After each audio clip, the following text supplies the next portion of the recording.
Oui, mais moi je vais la poser pour que vous la trouviez vous-même la réponse. Hein? Alors la réponse, c'est que alors, le fait même que vous posiez la question, c'est déjà inquiétant quelque part. Hein?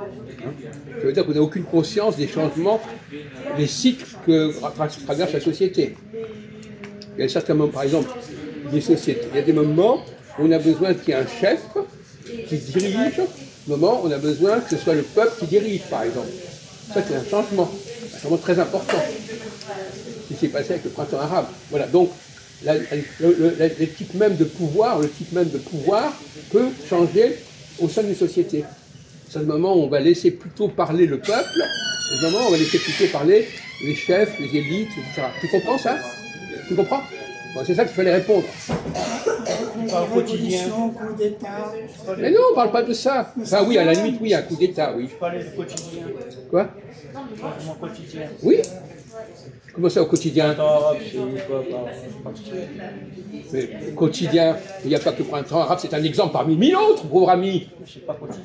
Mais c'est un exemple parmi mille autres.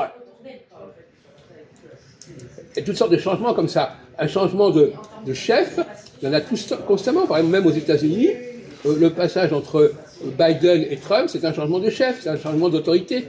Changement de direction. Oui. Bon, alors tu vois. Non, c'est vrai, je l'avais, je ne voulais pas dire. Comment? Je croyais que c'était pas. Eh ben, tu as eu une erreur, tu as fait une erreur. Alors maintenant, développe. Alors, tu vois, on te pose des questions. Au revoir, du con. On pose des questions simples qui sont liées à la vie sociale, à la vie politique.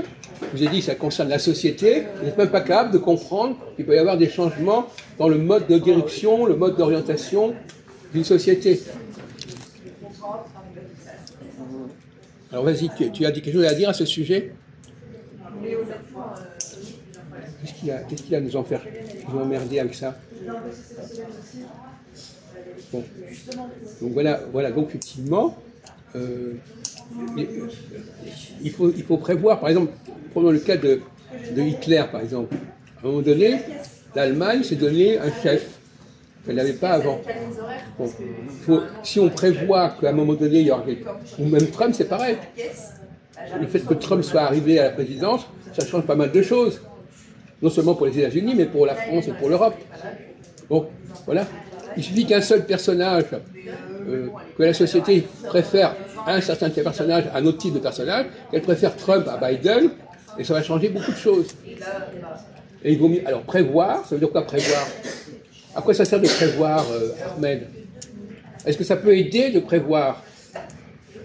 Est-ce que quand on prévoit, les choses peuvent avancer autrement?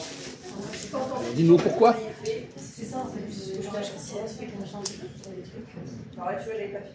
À quoi ça peut aider de prévoir?